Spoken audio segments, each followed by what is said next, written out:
ఓం నమ శివాయ. అరుణాచల శివ. ఓం నమో వెంకటేశాయ. కార్తీక పురాణం 26వ అధ్యాయము. దుర్వాసుడు శ్రీహరిని శరణు వేడుట. శ్రీహరి హితబోధ. ఈ విధముగా అత్రి మహాముని అగస్త్యునితో దుర్వాసుని కోపం వల్ల కలిగిన ప్రమాదమును తెలిసి మిగిలిన వృత్తాంతమును ఇట్లు తెలియజేశాను. ఆ విధముగా ముక్కోపి అయిన దుర్వాసుడు భూలోకము, భువర్లోకము, పాతాళ లోకము, సత్యలోకములకు తిరిగి తిరిగి అన్ని లోకములలోనూ తనను రక్షించువారు లేకపోవుటచే వైకుంఠమందున్న మహావిష్ణువు కడకు వెళ్ళి,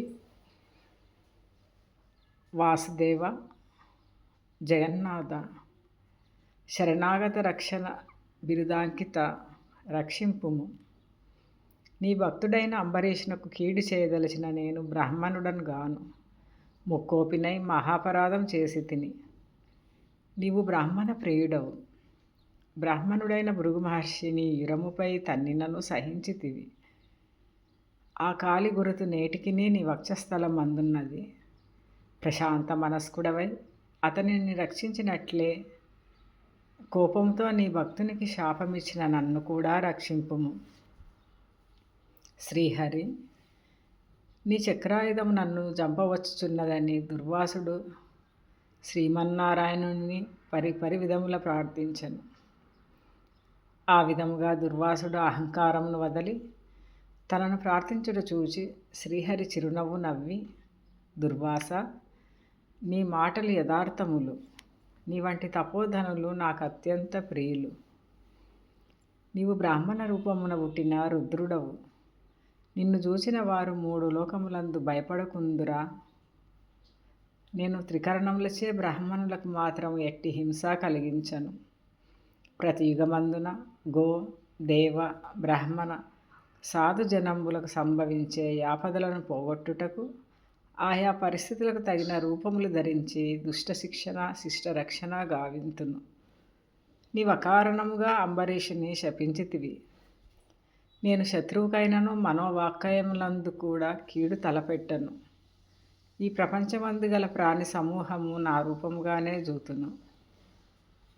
అంబరీషుడు ధర్మయుక్తంగా ప్రజాపాలన చేయుచుండెను. కానీ అటువంటి నా భక్తుని నీవు అనేక విధములా దూషించితివి. నీ ఎడమ పాదంతో తన్నితివి. అతని ఇంటికి నీవు అతిథివై వచ్చి కూడా నేను వేలకు రాని ఎడల 12 గడియలు దాటకుండా భుజింపుమని అంబరీషునకు చెప్పవైతివి. అతడు వ్రతభంగమునకు భయపడి నీ రాకకై చూచి జలపానమును మాత్రమే చేశాను. అంతకంటే అతడు అపరాధం ఏమి చేశాను? చాతుర్వర్ణముల వారికి భోజన నిషిద్ధ దినములందు కూడా జలపానము దాహశాంతికిని పవిత్రతకును చేయదగినదే కదా. జలపానమనరించిన మాత్రమున నా భక్తుని దూషించి శపించితివి. అతడు వ్రతభంగమునకు భయపడి జలపానం చేసినాడు, కానీ నిన్ను అవమానించుటకు చేయలేదే. నీవు మండిపడుచున్నను బ్రతిమాలి నిన్ను శాంతింపజేయజూచెను. ఎంత బ్రతిమాలినను నువ్వు శాంతింపనందున నన్ను శరణు వేడాను. నేనప్పుడు రాజు హృదయంలో ప్రవేశించినాను. నీ శాపఫలం 10 జన్మలలో అనుభవించుదునని పలికిన వాడిని నేనే. అతడు నీ వలన భయముచే నన్ను శరణు వేడుచుండెను, కానీ తన దేహం తాను తెలుసుకునే స్థితిలో లేడు. నీ శాపమును అతడు వినలేదు. అంబరీషుడు నా భక్త కోటిలో శ్రేష్ఠుడు, నిరపరాధి, దయాశీలి, ధర్మతత్పరుడు. అటువంటి వానిని అకారణముగా దూషించితివి. అతనిని నిష్కారణముగా శపించితివి. విచారించవలదు. ఆ శాపమును లోకోపకారమునకై నేనే అనుభవింతును. అదెటులనిన నీ శాపములోనిది మొదటి జన్మ మత్స్య జన్మ.